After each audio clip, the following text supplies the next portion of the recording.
What is going on, everyone? This is Zach back here with another episode of Clutch Crew Sports. And here on today's episode, we are going to talk about all the things that happened with the losers of the first round of the NBA playoffs. And then we're going to take a look at the round two matchups and make our picks on those matchups and see who we like. Now, let me introduce you to the rest of the crew. What's going on, everybody? This is Eric, your ranting co-host here. And it's funny because I was thinking not too long ago, like, man, I always call myself the ranting co-host, but I haven't had a epic rant in a while. But that's going to change tonight, so stay tuned for that. And what's going on, guys? It's Connor, the co-host with the most, and excited to talk about these games. I didn't get to watch a whole bunch of them just because I've been watching a lot of hockey recently. But nonetheless, I'm excited to talk about, hopefully get into some of these teams, like the future for some of the losing teams, and hopefully carry on with our picks in the brackets and talking about the winners. Yeah, definitely, man. So, whoops, got a little ahead there. What we're going to do is we're going to start out talking about the 8 losing teams in the NBA playoffs. We'll each kind of talk about what we think needs to happen in their futures and where they go from here. And then we'll take a look at those 4 matchups that are going on right now. And some of them have already started, some of them will start. So we'll see who we think wins those. Now, I want to start first off here and talk about the Miami Heat. They were actually the only team in the playoffs this year that got swept. Every other team that we'll talk about at least won a game in the playoffs, but the Heat were the only ones that got swept, and it was pretty bad. A lot of their games weren't even close. They blew leads in some of them. Really, game 1 was the best shot for the Heat. It went to overtime, and they couldn't pull through in overtime. Jimmy Butler tried his best at the end of the fourth quarter. He took it to overtime, but he didn't have enough left in the tank or something in that overtime, and it cost them. But out of all these teams on the list here, I think for Miami's sake, they're the ones I think that are either in the best shape or potentially set up to be in the best shape because they still have, their core. Now, the biggest complaint about the Heat's core right now is that a lot of the bubble performances, like from Tyler Hero and stuff, Heat fans were getting crazy about how good Tyler Hero was, but he didn't have as good of a season this year, and same with some other guys. The Heat don't have like a top 10 player in the NBA. They just have a lot of pretty decent players. Now, they're still going to be, I think, a playoff team next year, no doubt. But for the key, the key for the Heat's future is they need to land a big name free agent this offseason. Whether Kawhi Leonard takes his player option and leaves the Clippers, they need to pursue him heavily, or some other superstar that's bound to be either a free agent. I know for years they've been talking about trying to trade for Bradley Beal. I think that would also be another route to go if the Wizards decide to give him up, but they need to do something to add a superstar to this team. It was nice to have a team of Rough Riders, a team of guys that played, really well together. No superstar on the team, but that's not long-term success in the NBA. Definitely not. This is a star league. They need to add a star, and that's the biggest thing for them because they develop players nicely. There's no question about that. The rookies they have, they'll develop nicely into bench players and starters, but they need to get that star. That's the biggest key for the Heat. And now I'll let Eric talk about the New York Knicks, a team we didn't think would be in the playoffs, but a surprisingly good year for them, but a bad playoffs. So Eric, talk about the Knicks' future. Yeah, the Knicks going into the season were definitely going to be one of the worst teams in my opinion. They were definitely one of my biggest surprises for sure. And I think the Knicks are in a similar position to the Heat as what Zach was talking about. They've got a great player in Julius Randle, and they've got a couple of young pieces. Like they drafted Obi Toppin, and they have RJ Barrett, so they've got some young guys. But similar to the Heat, though, they don't have a big star player, and that's been the biggest problem for the Knicks for years. Is that even though they've been in a big market they haven't been able to lure any big name free agents, or they haven't had the pieces to be able to make a trade for a big name piece in a really long time. But I think the fact that they have made the playoffs now and have some decent pieces on the team, I think they are looking like a potentially more attractive option for somebody that might want to leave their team but still be in a big market, as opposed to before where they were just so bad that even though they were in a big market, nobody wanted to go there. So things may start to change for the Knicks going forward. They're definitely going to be one of my more intriguing teams to watch this upcoming offseason for sure. All right. And then we'll turn over now to the Boston Celtics, and they had a lot of front office changes. So, Connor, talk about what you think those changes are going to be, good or bad for the Celtics, and kind of what their expectations and what they need to do next season. Yeah, so I mean, obviously the Celtics had a pretty disappointing season by their standards. They were the 3 seed in the East last year, if I remember correctly. Obviously they were an NBA Finals threat last season. They, unfortunately for them, they got knocked out by the Heat in the bubble. And really coming into this season, they were looking again like they were going to be one of the upper class teams in the East. Like, I don't think any of us had them being better than the Nets, but I know Zach had them going to the NBA, not the NBA. He had them going to the Eastern Conference Finals, or not Zach. Eric had them going to the Eastern Conference Finals. But yeah, we thought they were going to be good, and unfortunately for them, they finished with a 500 record, which in their eyes is not good. So Danny Ainge did step down from his position, and I'm not sure why they decided to promote Brad Stevens. I don't know if that's a good move or not, seeing as how obviously being the coach this year, and he didn't exactly lead them to the as much success. So I don't quite understand that reason behind doing that, but obviously I'm going to trust that they know what they're doing. These NBA teams, especially an organization like the Celtics that they have a lot of history, they have a lot of history of success. I trust that they know what they're doing, but I just question it a little bit.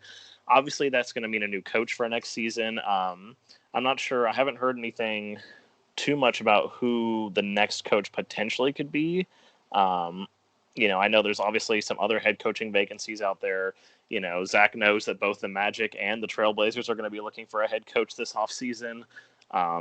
So we'll probably hear more about this in the coming weeks, but the real key for the Celtics in my mind is just they have to find some level of consistency, because I think Zach talked about this in the past, or, with Jason Tatum, how he can have these games where he goes out and he gets 50 points or 60 points almost, but then he'll come back the next week and he'll be 30% from the field and only get 19 points or something low by his standards, when your superstar player should be out here averaging somewhere around 28 to 30 points a game probably.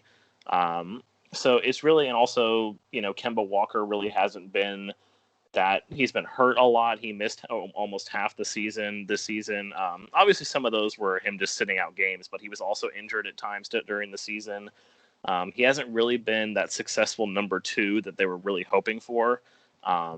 So, I mean, and again, just like Jason Tatum, Kemba has shown moments of brilliance like he did during the playoffs last year. There was a couple games against the Heat when the Celtics were down against them, and then Kemba Walker was the one who brought them back into the game. So I don't know if they need to really make too many moves per se, because, I mean, they have a solid roster. Obviously, they have Tatum and Kemba and, Marcus Smart and Jaylen Brown when he's healthy.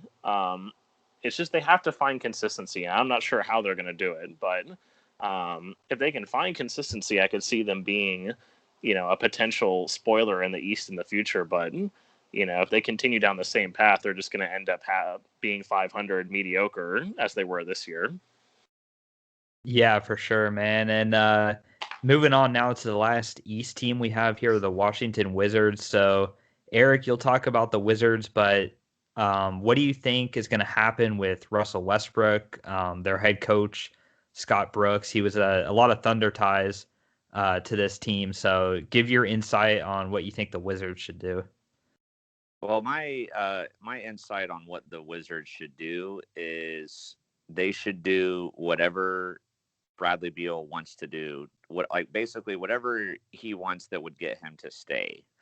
So if Bradley Beal really likes Russ, which I'm not really truly sure if he does, but if he really likes Russ and wants to keep him around and then wants to try to build around the two of them, then keep him. If he doesn't like Russ and he wants him out, then trade him and get what you can for him, because the Wizards are not going to be able to they're not going to be able to bring in another superstar. They're not in as good of a position as, say, like a team like the Heat or the Knicks might be that we were talking about earlier.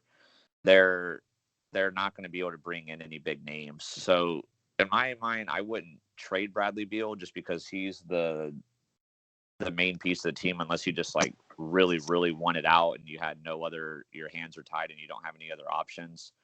But if I'm the Wizards, I'm doing whatever it takes to keep that man happy. And if it involves trading Russ, then do it. And then if their coach, obviously I know their coach is a big fan of Russ, but if he doesn't like that type of move, then get rid of him and get somebody else in there. Because I know a lot of people look at the Wizards and, they looked at all of Russ's triple doubles and all of his stats. My favorite thing in the NBA. They look at his stats and they say, there were people literally saying that Russ should have been in the MVP talks after that run that the Wizards went on towards the end of the season, which was just absolute garbage to me. But anyway, stats do not tell the whole story, people. Russell Westbrook is not the best player on this team. Bradley Beal is the best player on this team. So keep that man happy. Do whatever you got to do to keep him around, and then go from there. That I don't really know, unfortunately, like what they can do going forward in terms of free agents, what they might be able to do, or who they might be looking to draft or whatever. I can't give that much insight, but it all starts with keeping Bradley Beal happy. That is true. All right, so let's go over to the West here. I will talk about the Memphis Grizzlies real fast, and then we will hear something from Eric. Now, do you want to save him for last? Yeah, let's add the. It don't let's matter add to me. We'll add the suspense and make it last. So for the thing for the Grizzlies, I look at this as a success. They were the 9 seed actually at the end of the year, and they won pat on the back for getting that lock correct. They won their playing games and everything. This time around, they actually made it to the playoffs. So I got to give them a lot of credit for that. The Ja Morant, Zion Williamson, same draft class, pick number 1, pick number 2. So far, Ja, he's had the better success with the Grizzlies than the Pelicans, because the Pelicans were pretty awful this year. So kudos to Ja. Now, I see the Grizzlies in kind of a similar situation to the Wizards. I think they're a better team. They just happen to play in the West, so they have a lot more competition than the Wizards do. But you got to keep Ja Morant happy.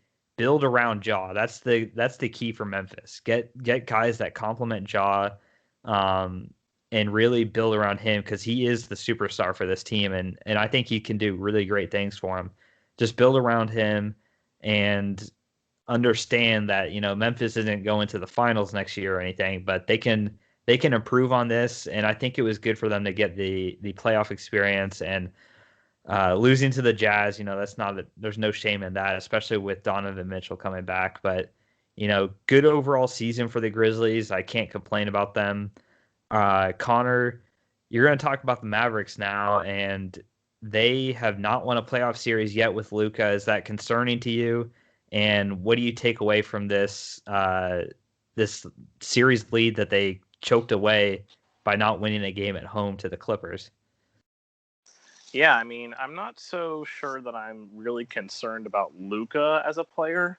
I think I'm more so concerned about the rest of the Mavericks team, because obviously, we saw in that last game against the Clippers, like literally Luka was the only one doing anything that entire game. Like, you go back and look at him, and like Tim Hardaway was like 1 of 9 from 3. Porzingis was like 0 of 5 from 3. I mean, I know he was like 50% from the field overall, but I mean, when you're right under the basket, you need to make those shots anyway. So, but yeah, he was the only one doing anything during that game. Obviously, he's kind of in that same category as Russ, though, where, he gets all those triple doubles, and at the end of the day, it doesn't really mean anything. I mean, I'd have to say this is a disappointing season for the Mavericks. I know I had them go into the Western Conference Finals against the Lakers. Both Zach and Eric picked Doncic to win the MVP award. That's not going to happen. I mean, obviously it hasn't been officially announced yet, but if it's not Nikola Jokic, then something wrong happened in the voting process. But yeah, I think the Mavericks, I think their number one priority during the offseason is I think they need to find a way to try and trade Kristaps Porzingis.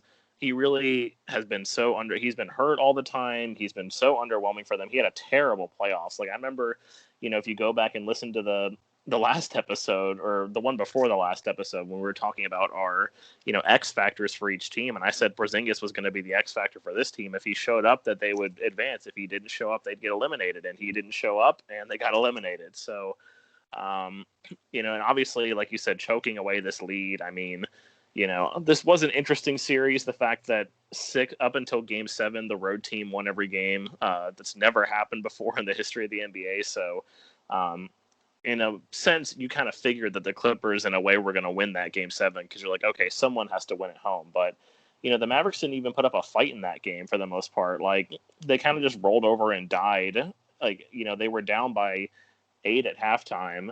And then I saw them, like, they came back. They went on, like, a 9-0 run or something and took the lead back. And then the Clippers just rolled all over them. Even with Paul George playing, like, terribly, the Clippers still managed to get over them. So never good to blow a playoff lead. Like I said, I think the future for them is they have to find a way to trade Porzingis. They need to find someone else to pair with Luka. Because obviously, again, maybe this is like a situation like Eric said with the Wizards, like anything to keep Luka happy, do that because he's not the problem. So that's all I can say about the Mavericks. Like they fell below expectations and they should have won that series against the Clippers. We should have been hearing 2 rants from Eric tonight and not just one. Well, I don't know if I have the energy for that, so yeah, we would just make this a rant episode. Eric rants. Yeah, that would have been my next mukbang or something. Just me ranting the whole time. I wouldn't even eat the food. I would just be ranting. You'd be ranting on the food. Go ahead. So you'd be ranting on the food too. I would, even if the food was good, I'd find a way to rant about it. I'd be in such a bad mood.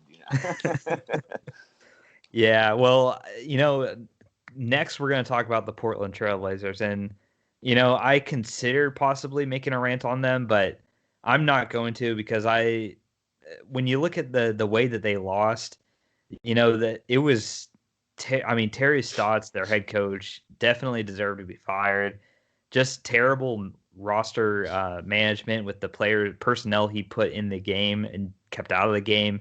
That was bad. Taking guys out of the game after they make 3 straight 3-pointers, like this kind of stuff. He was playing like a coach that wanted to get fired, and they quote unquote parted ways after the game. So I think he knew he was going to be fired. But here's the deal for the Trailblazers is obviously they have to shake it up now. I mean, it's been far too long, far too many times the Trailblazers lose in the first round. That stat keeps popping up everywhere. They have the longest playoff streak, but they also have, about half those times lost in the first round. So, well, I mean, to be fair, last time y'all lost to the Lakers. So yeah, they usually are. But... they've lost to the Warriors like 3 times and the Lakers once, but still, though, it's been the disappointment. And the ways that you fix this team, I could talk about this for a long time, but I'll try and give a simplified answer. Probably you have to trade CJ now, and you have to bring in another guard that's a good defender, because that's not Dame's. Dame is not a great defender. He's great at offense, but not great at defense. So bring in a 2-way shooting guard to add to this team, because you have to improve the defense. That's obviously necessary. Bring in a head coach that obviously you want Dame to like the head coach that they bring in, but they have to bring in someone that's going to hold him accountable. And that's important too. You know, you can't just settle for isolation play the entire game. You got to have ball movement and you got to hold players accountable. So that's number 2. And then I would like them to keep Nurkic. I really would, but we'll see about that. I know he's got to get better though. He's got to improve his basketball IQ. Taking unnecessary fouls really cost them in games when he would foul out. Heck, that game 6, he managed the first half to get no fouls, and then picked up 4 in the third quarter. So he's got to cut down on his fouls, and they got to bring in another big man. But here's the thing: I want to kind of see what you guys think about this. This is what some Blazer fans have been proposing: is to have a 3-way trade. And I'll tell you the teams and stuff and what the trade is, and then you guys can tell me if you like it or not for the other team's sake. But the 3-team trade here would be trade CJ McCollum to the Philadelphia 76ers, because we assume that they're not going to win the finals and they're going to want to make a little change to their team. So trade CJ to them, give some shooting to their guards, and then take Tobias Harris and maybe a young player from Philly to go to the Toronto Raptors, and then send from the Toronto Raptors Pascal Siakam to the Blazers, and then have the Blazers send some draft picks to Toronto. So Toronto gets some draft picks and a Tobias Harris and maybe a rookie. Philly gets CJ McCollum, and then Portland gets Pascal Siakam. Yeah. I'm assuming some draft picks might have to be thrown in there to Philadelphia too, though. I'm not sure they would take CJ just on his own to give up Tobias Harris. Maybe throw in a draft pick to them too. So, how does that sound? That's a 3-way trade. But Eric, I'll start with you. If you think that's reasonable or not. That was definitely a lot to take in there.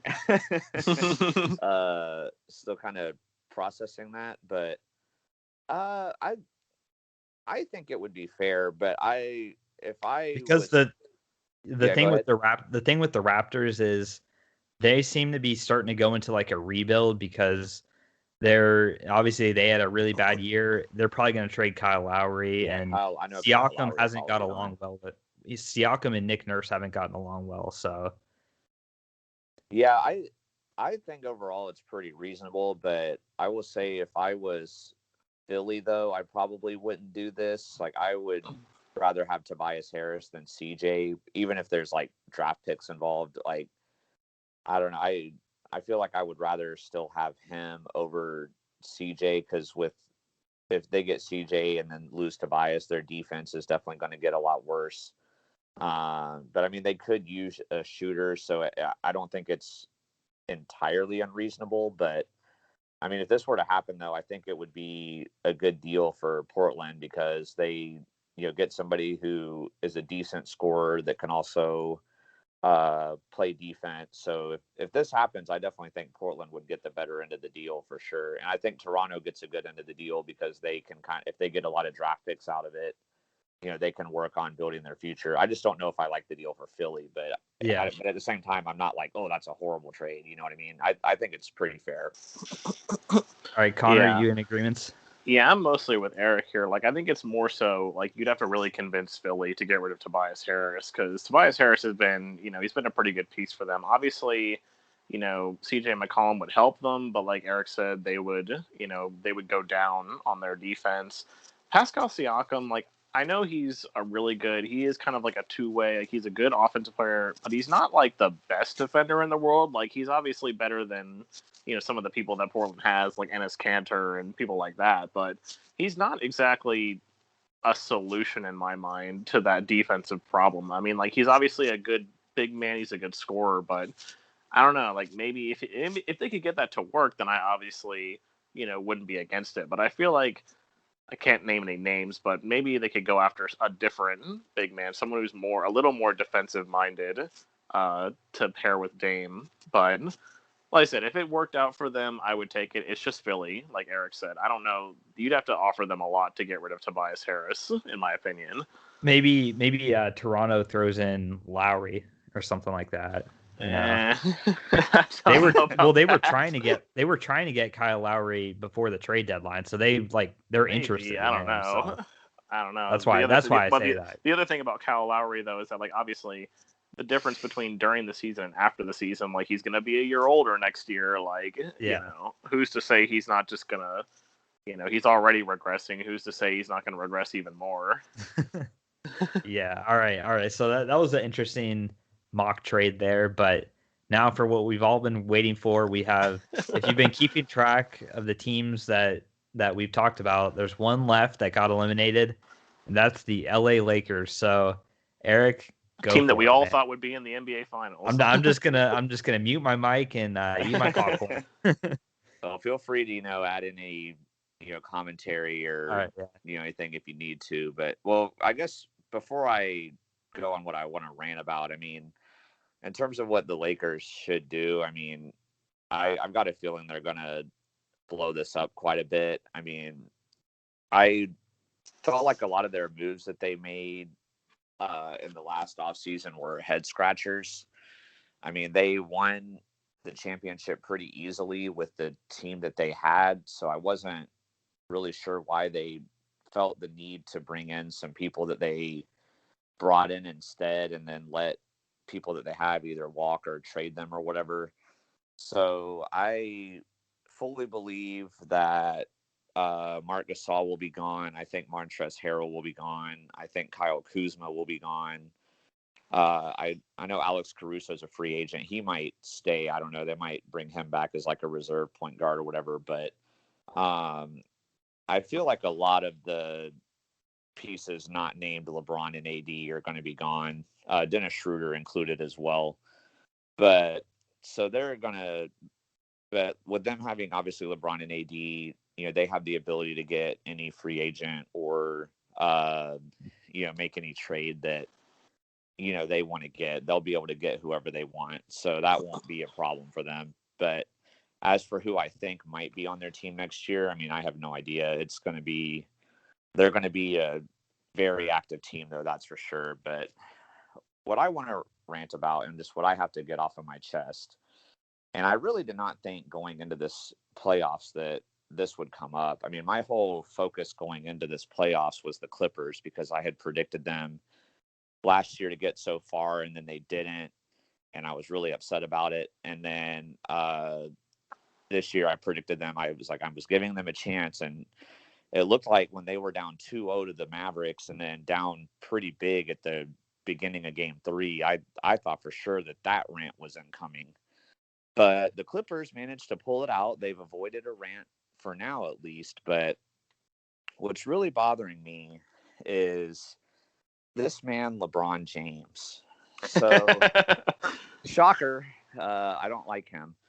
But I don't know, man. I mean, this guy, just from all the excuses I've heard from him, all the excuses I've heard from the media, I'm going to be calling out the media here as well.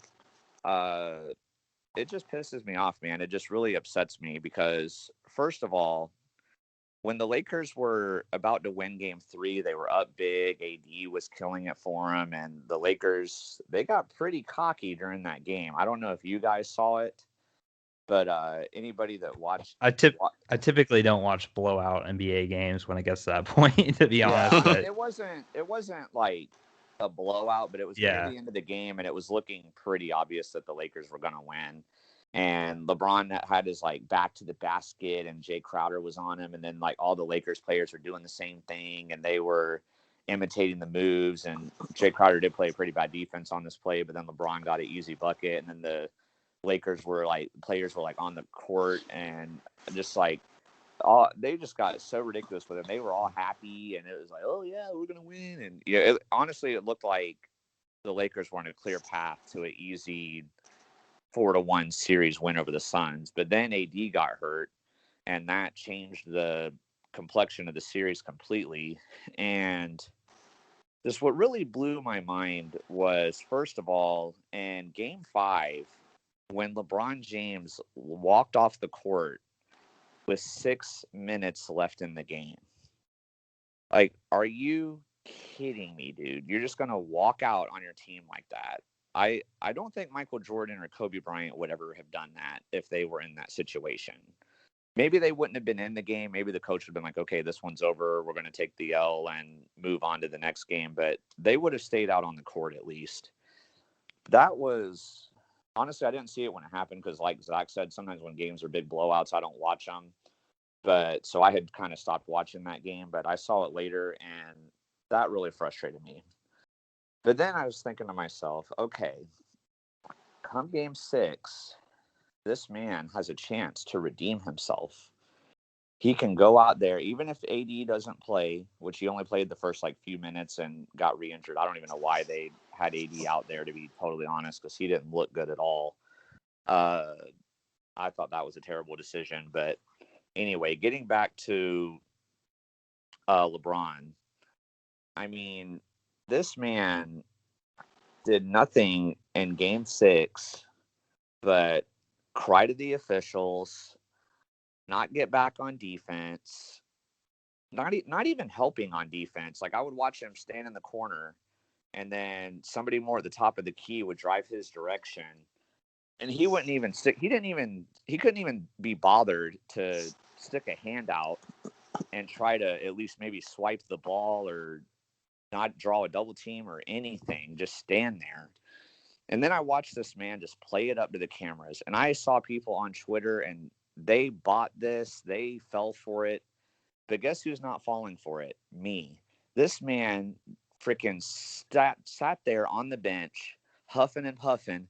Oh, I'm so tired. Oh, I'm so tired. Pulls himself out of the game with 7 minutes left. Oh, I need a rest. Oh, I'm so tired.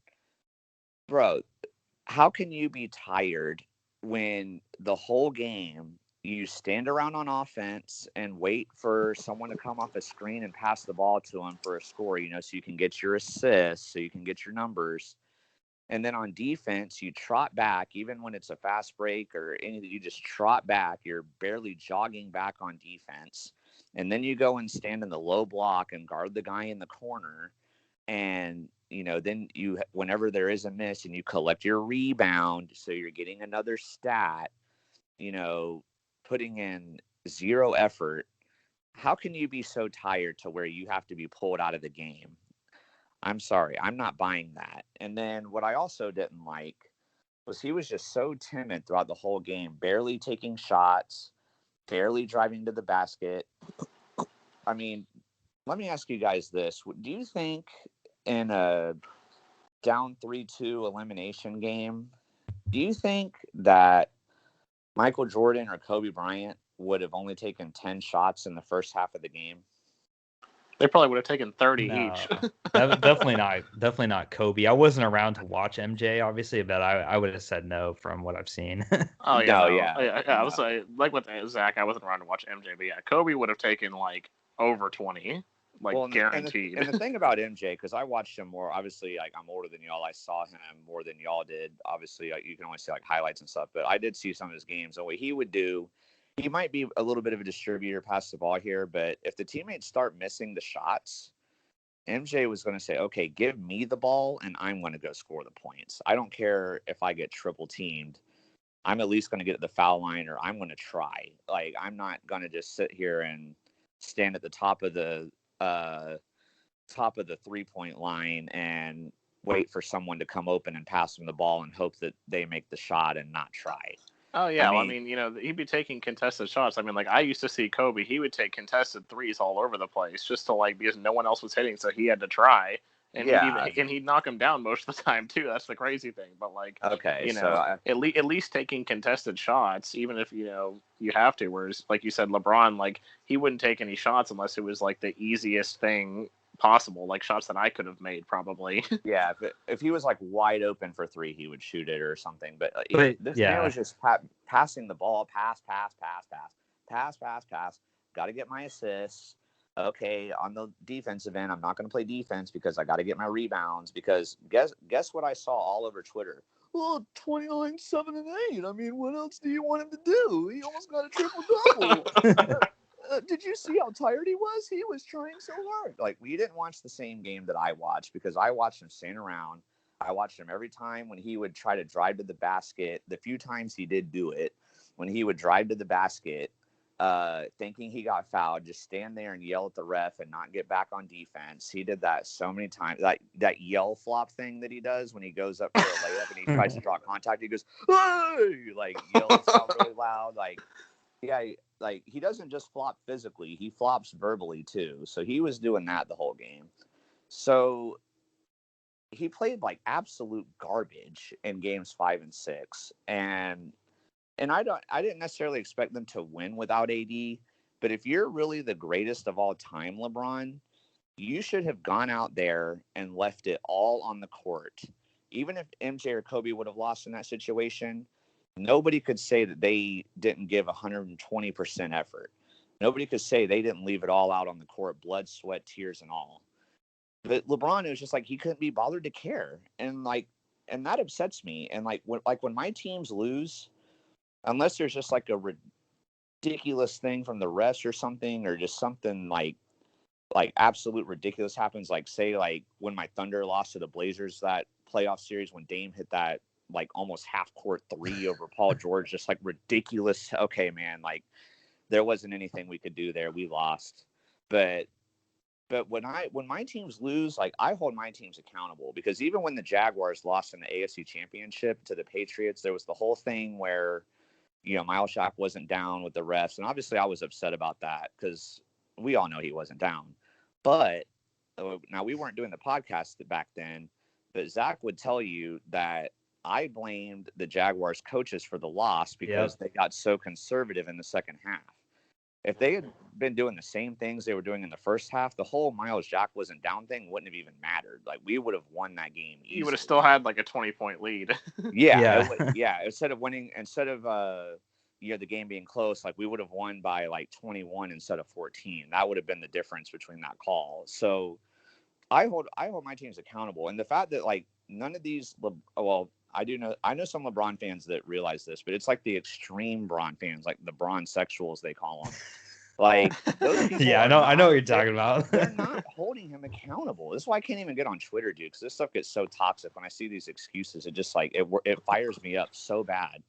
But they're looking. All they do is they look at the numbers. 29, 7, and 8, or 38 and 6, or like. I don't care about rebounds. Or 21, 10, and 10. I don't care about points in garbage time. I care about how hard did you try? Did you put forth a full effort on the court? And he didn't do it. But guess what the media does? Now I'm going to go into the media portion of the rant. So guess what the media does? When the Lakers won the championship last year, did you hear anything about anybody other than LeBron getting mentioned? Other than maybe AD got mentioned a couple times. But it's all about, LeBron, look at what he's doing at age 36. Like, he just won an NBA championship. I mean, I remember ranting about this last year when they won the championship. Like, LeBron, now you're in season 17. You did all that. Well, now you're going into season 18. I can't imagine you're still going to put up these numbers. LeBron, oh, wow, LeBron. But what happens? I mean, that's Sports Center nowadays, though. Sports Center, like, they literally don't talk about anything except for LeBron James. This is why I've said this 100 times throughout this podcast. Like, this is why you listen to people like us, or Bruce Blitz, or Brody Sports Talk, people that actually pay attention and call out people when they need to be called out, or give credit where the proper credit is due, or give like actual insight and analysis, and not just, look at these numbers. Like, it's amazing to me with all the resources that ESPN has, but all they can talk about are numbers. That's all they care about. Numbers. Points, rebounds, assists. That's all they care about. But so when LeBron loses, he's 36 years old. I mean, he can't carry a team anymore by himself. He needs more help. Or, LeBron got all these numbers. I mean, what else do you expect him to do out there? Remember back when like 3 months ago when he sprained his ankle, I mean, he didn't recover from that, even though in game 3, he jumped so high, making a dunk that his head was like almost above the backboard. But, his ankle's bothering him, remember, there was COVID. They had a shortened off season because they made it to the finals last year and they didn't get as long to rest as everybody else. Well, let me go ahead and debunk that. Like, I already debunked the ankle thing. I'm sorry, but maybe his ankle wasn't 100%, but it was 98%. Okay, he was fine. This wasn't like AD's injury where it was like actually prohibiting him from being able to play. He was fine. Okay, so, and Chris Paul, who hurt his shoulder in game 1, still went out there and was giving it his all and helped his team win, even though he wasn't 100%. No player by this point in the season is 100%. So the ankle thing was just total garbage. So let me debunk the short offseason thing. They said, oh, well, LeBron and the Lakers, since there was the whole COVID thing and the offseason wasn't as long, they didn't get as long of a break as everybody else. Well, I guess the media and everybody else that's making up this excuse for them, even LeBron himself mentioned this excuse in his press conference. I guess what they forgot to mention, though, is that half of this Lakers roster wasn't even on the Lakers last season. They weren't on this finals team. Yeah, that's true. Dennis Schroeder's team lost in the first round. He had a few more weeks to recover. Andre Drummond wasn't even in the bubble last season, and then this season didn't even play half the season because Cleveland was sitting him out because they were trying to trade him. So I think he was pretty well rested. Montrezl Harrell, Clippers. Montrezl Harrell and Marc Gasol, their teams lost in the second round of the playoffs last year. So literally only a few people went through the shortened offseason. So I don't want to hear this, oh, the Lakers were exhausted. Oh, they were so tired. I don't want to hear this crap. That was garbage. Literally, they weren't tired in the regular season. They weren't tired in the regular season when they were the 1 seed before players got injured. They weren't tired in games 2 and 3 when they blew the Suns out. They didn't look very tired then either. So, okay, whatever. And then literally probably the saddest one I heard, though, was one of the commentators during one of the games. They were like, well, Phoenix is, their state and their stadium, they're allowing a lot more fans into the arenas than Los Angeles is. So it's a lot louder in the Suns arena. That's a disadvantage for the Lakers. Like, if that is not the most pathetic excuse that I have ever heard, like, I literally made like my outline for the rant and I put lol after that one. I mean, that isn't the most ridiculous garbage of an excuse to tell me that someone that's been playing in the league for 18 years might be affected by having to deal with more crowd noise than the other team when they're on the road. Like, okay, just get rid of this, And then what was sad too is like he couldn't even be bothered to go shake these players' hands after they lost. That pissed me off also. Like game 5, like I said already, Tom Brady 2.0. Sorry, Nate. he walked off the court with 6 minutes left in the game. And that too. Oh yeah, he was getting early treatment on his ankle because he had to get some treatment for his ankle. Well, AD was out there and not even playing in the game in his street clothes, but he was at least out there supporting the team. You think he could have been using some treatment? If I'm having anybody get a head start on treatment, it's him, who is obviously more injured and way more valuable to the team than LeBron, whose ankle, I guess they had to get him early treatment to get his ankle from 97% to 98%. Okay, yeah, whatever, dude. So I'm sick of all the excuses. I'm sick that he couldn't even be bothered to go shake their hands. But in his press conference, he's like, oh yeah, I love what Devin Booker's doing.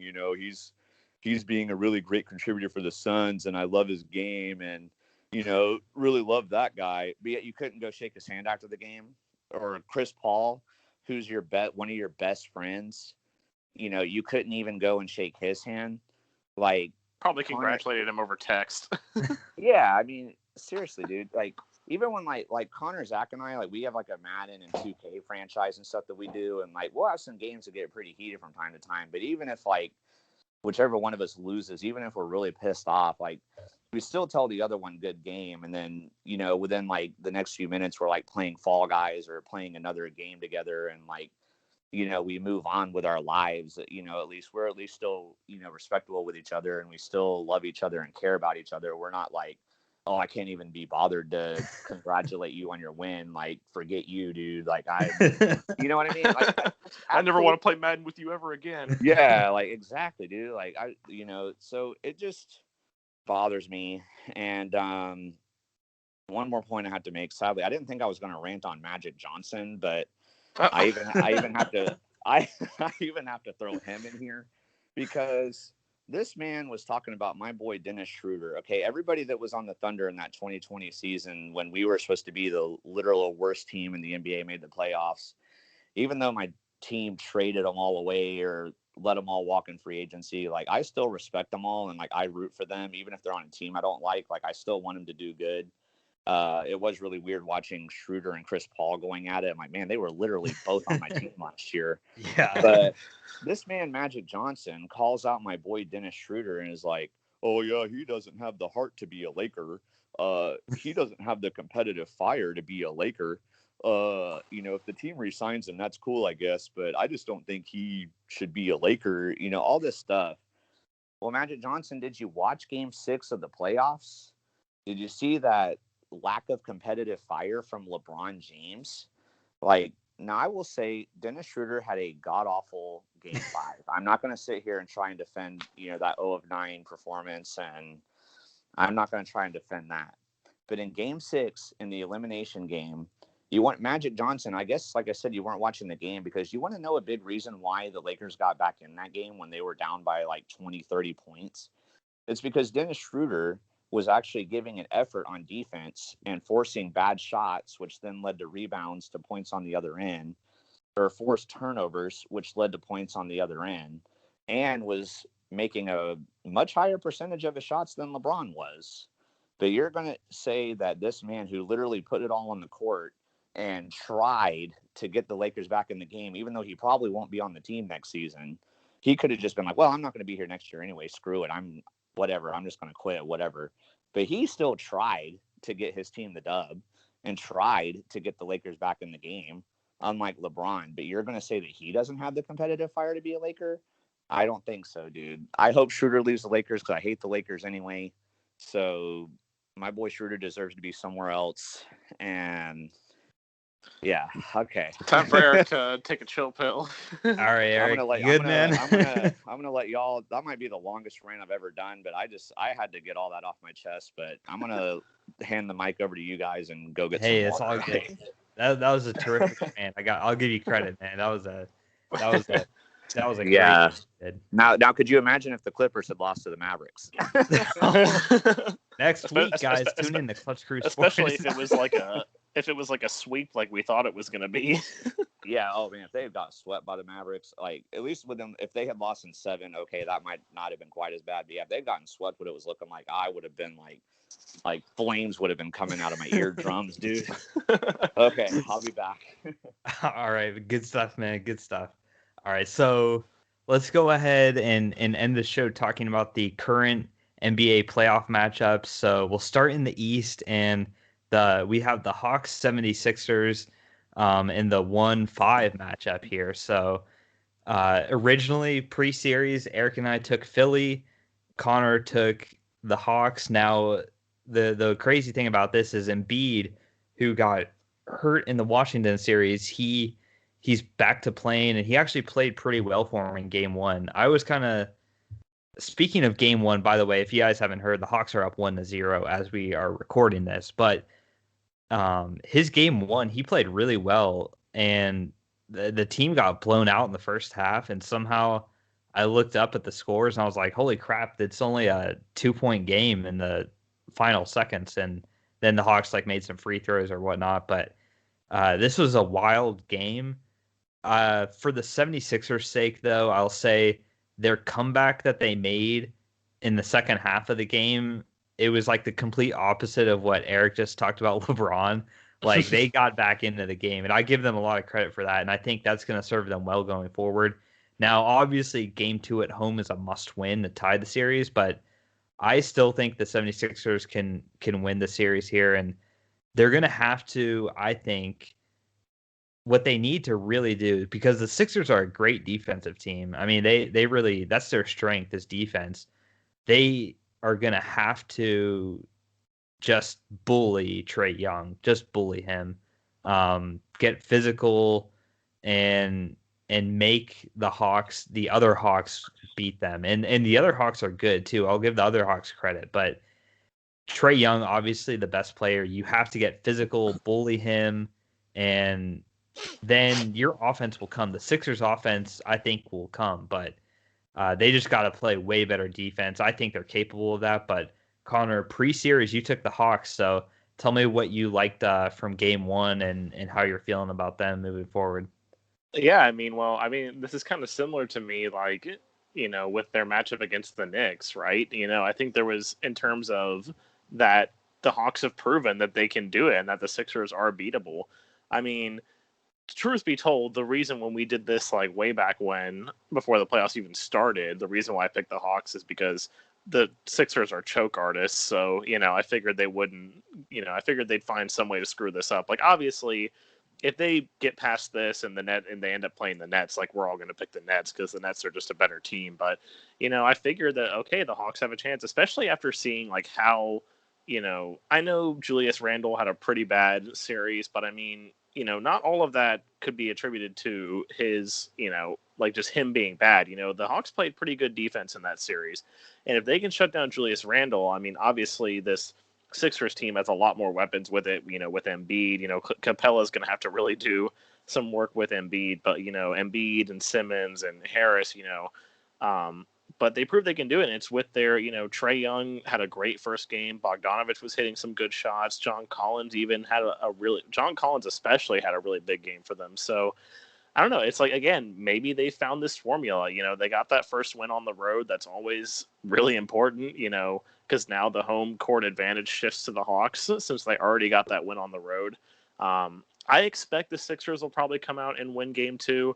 I know, like you said, we all thought this game was going to be a blowout until the Sixers managed to get back in it. I mean, they obviously can't do that on a regular basis. Like, they can't be getting way down. But, I'm really confident that the Hawks are going to be able to win this series. And I'm so confident, in fact, that I'm locking that the Hawks are taking this series. Like, I think it will probably go to 7 games, but you can lock that the Hawks are going to take this series. The Sixers are not going to make it past this round. We got a lock, boys. Wow. Dang, guys, you got a rant and a lock in the same episode. Whoa. All right. This episode All is right. fire. So, yeah, you heard it here first, guys. Okay, so let's move on, talk about this other series going on right now. Quote-unquote series. Yeah, we're talking, of course, about the Bucks and Nets, and as we're recording this, we saw Game 2 and the blowout that was. I don't even know what the final score was, but I know it was like bad. 125 to like 85 or something like that. It was That's bad. terrible. God. So the Nets are up 2-0. I don't think any of us expects the Bucks to have a chance now. Like, here's the thing about the Nets, and this is what I kind of said in our group chat earlier, is like, I picked the Nets preseason to win the finals. This was before they even added James Harden. But this is exactly why. I mean, Kevin Durant, he's the best player in this series. Giannis has won 2 MVPs in a row, but in my opinion, Durant, he's the better player. He's the more clutch player. He's the player that makes 85% of his free throws. And was that a call out? And and he's also the player. Hey man, calling out my agent or my client, not my agent, my client. Yeah, you always mess that up. Like, I do. But the thing with Durant, and we've talked about this. I remember, I think it was something like a podcast. So when they were on our show or we were on theirs, we talked about, like, who would you rather have between Giannis and Durant or something like that. And I said Durant because he gets his points so efficiently. I mean, he is the most efficient scorer in the NBA. There's no question about it. And it doesn't matter to him, like, that he needs to have the ball. He doesn't need to have the ball. Others can get involved and get going early. He can jump in the game and just make shots. That's what he does. I mean, he is so good. And Kyrie's playing really well, really great as well. So when you have him, and then this opens up everything else for the role players. This is what I was saying. Joe Harris, he was a three-point contest champion a couple years ago. and he has this super team around him, so he's getting open shots, and of course he's making them because he was a 3-point champion. So this Nets team, their only concern I had on them was defense to begin with, and they've been playing better playoff defense, so credit to that. But man, it's really looking like the Nets are going to take this finals here and win the championship if they keep this up. Connor, do you want to add anything to this on the Bucks' point of view? Like, because this is not a good look, but you can excuse it at least since it's Brooklyn, right? Or no? I mean, I think you can excuse it a little bit, but I don't think you can excuse a 40-point loss Yeah. like what they just had. Like, if they were, I mean, like the game 1 loss, I could excuse because that was, that was like what, like an 8-point loss or something. Like, okay, like, yeah, you're on the road, you're playing against, potentially the best team in the league. Like, it's going to happen. So no shame in that. This, obviously, again, Brooklyn's a great team. They're poised to, I still have them losing in the finals, but at least going to the finals. Like, they're definitely the best team in the East. But yeah, it's just, I don't know. I don't know what the Bucks could really do differently, honestly. Like, it's more so, I think, what we were talking about last night. Like, they really just need better shooters, honestly. Like, I don't know where their defense went in this game. I don't know. Like, obviously, the Nets they shot over 50% from the field. They were an exact 50% from three. So, it's kind of hard to win when the other team's doing that. But the Bucks just didn't put up enough offense of their own. Giannis was like 2 of 7 from the free throw line, which, what you were mentioning. I don't know. It's just, I think it's what I said last year too. Like when I said that if the Bucks didn't win, I was never going to pick them again. And I don't ever see them winning with this squad. Like unless something changes, I don't know. I wonder if Giannis is really starting to have second thoughts about signing that long-term deal. Like, man, should he have tried to get out when he could? Because it's not looking like this Bucks team is ever going to go anywhere. Yep, that's the sad thing for Bucks fans. Having to deal with Aaron Rodgers potentially leaving, and then now this. Maybe Giannis, if he wants to leave, man, that's tough times. Hey, for Wisconsin. at least the Packers managed to win a Super Bowl in the last decade. Yeah, you're right. Let's go to the West now. Clippers Jazz in the 4-1 matchup. All of the better seeded West teams ended up winning this time around, which a lot of people didn't expect. But so far, guys, this series has not started yet for us as we record this. Eric's rolling with the Clippers, and Connor and I are going with the Utah Jazz. I just think the Jazz are better than the Mavericks. I think there's no question about that. And we saw how difficult it had to be for the Clippers to beat the Mavericks. I just think Utah they're on a mission right now. I mean, they lost that game 1 and Mitchell was not playing in that. He came back and had a great performance. The whole Jazz team, they're on a mission right now. I will say though, for them, I think they'd be every team is this way, but they would really be, I think, beneficial to win the series early. Just kind of win these first 2 games at home because the Clippers have a bad track of winning at home for them.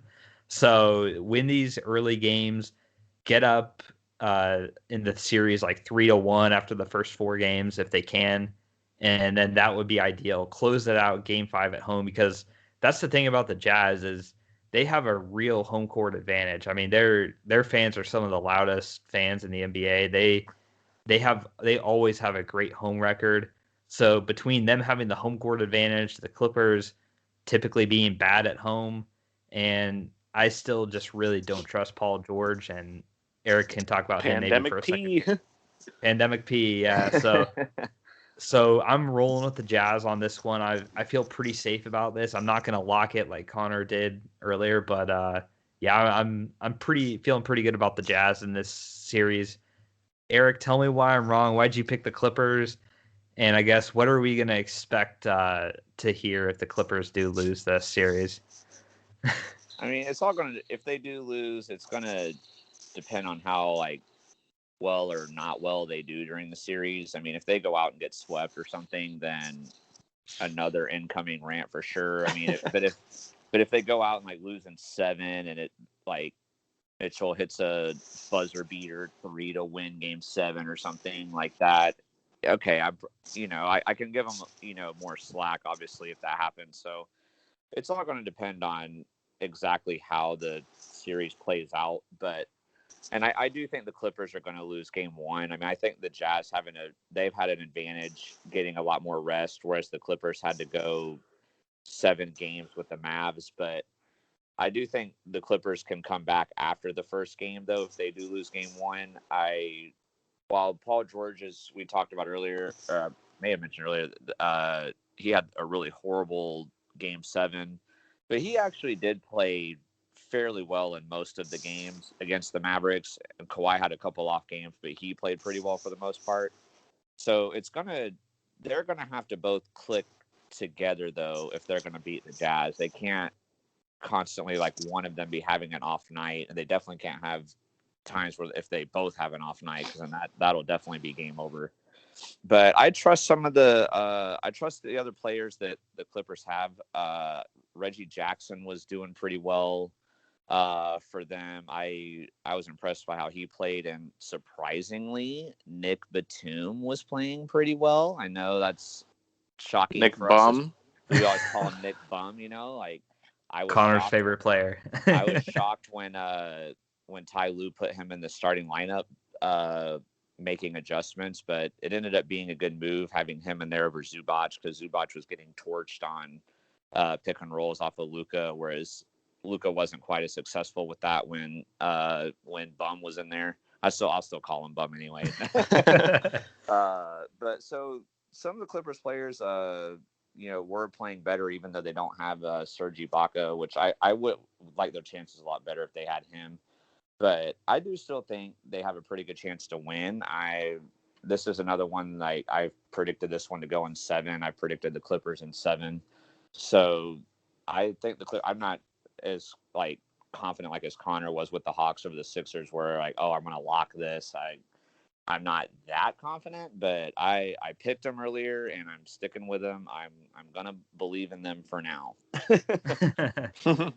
Yeah. All right. And then we have the last series, the final one to discuss, the Denver Nuggets at the Phoenix Suns.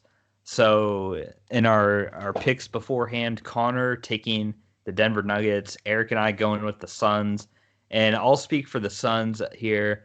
I just think in their series against the Lakers, for as bad as, and the Lakers offense is bad. I knew that they were going to be bad, but surprisingly, the Lakers had a really good defense. They had a great regular season defensive rating and all the stats and stuff, but Phoenix really just threw that up. I mean, it didn't matter. They got whatever they wanted, especially in those later games when they took the lead back in the series.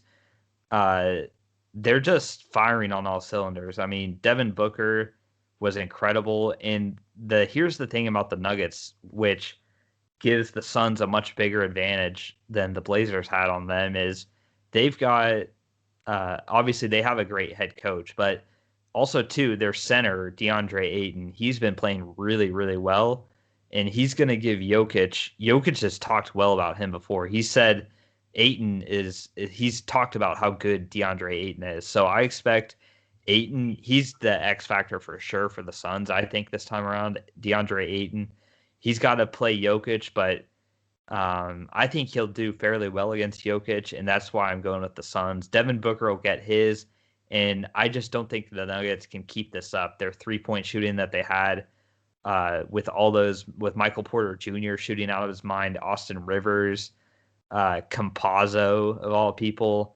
So the Nuggets, I think they got good shooting in the first round. I don't see that continuing, whereas Phoenix I see is more sustainable with their shooting. That's why I picked Phoenix. But Connor, what made you pick Denver on this one? Because I know most people around the NBA are taking Phoenix. I don't know. I guess it's just more of you kind of have one of those feelings, right? I don't know if this one is, when I picked the Hawks over the Sixers, I think I maybe had more of a, I don't know, statistical reason, factual reason for it. I don't know. This one maybe it's just I have a feeling. I think the Nuggets are gonna be able to keep it up. I know obviously Nikola Jokic, he's the MVP for a reason. Like, he wouldn't be the MVP if he couldn't deal with guys like DeAndre Ayton. Obviously he's a better defender than what the Trailblazers had. But I mean, the way that they were able to keep, obviously, like you said, the Nuggets were shooting out of their minds a lot in those games, but they were also able to keep the Portland offense under control for the most part, and at least in the games that they won. Like, they had a couple bad games, like really, game 1 wasn't good. And then obviously game 4 wasn't really good, but the rest of the time, and then obviously, you had that game 5 that went to double overtime, but the other 3 games, they really were able to keep Portland in check. And Portland obviously isn't the greatest defensive team, but they have a hugely dynamic offense, and that was what was carrying them through a lot of their season and through, the playoffs as well. So, I mean, if they can keep Portland in check, if they can keep Damian Lillard in check, on certain occasions, then I think they can keep Devin Booker in check. And also, obviously, Chris Paul is still hurt. So, obviously, he played that whole series against the Lakers despite injuring himself. Like, he's not going to not play, but I have concerns for him about, how effective he's going to be. And really just I don't know if he's going to get if Booker is going to get a lot of help around him, especially with Paul being hurt. If Paul was healthy, I'd probably give the edge to the Suns. But with Paul being hurt, I don't know if the Suns are going to have enough offense to go with, obviously, being able to shut down the Nuggets, but they're not going to have enough offense to put up there to keep up with that. So, I don't know. And the Nuggets, they somehow find a way in the playoffs until they get to the Western Conference Finals, and then they seem to fall apart. But until they get there, they seem to find a way. So I'm gonna go with the MVP and the Nuggets. I will say though, as far as Chris Paul, I don't think he's as hurt as he wants people to think, because I saw a video. I forget which Lakers game it was, but he was on the ground and he was crying out in pain, and he was and then he started holding his knee, and then he went to go to his shoulder.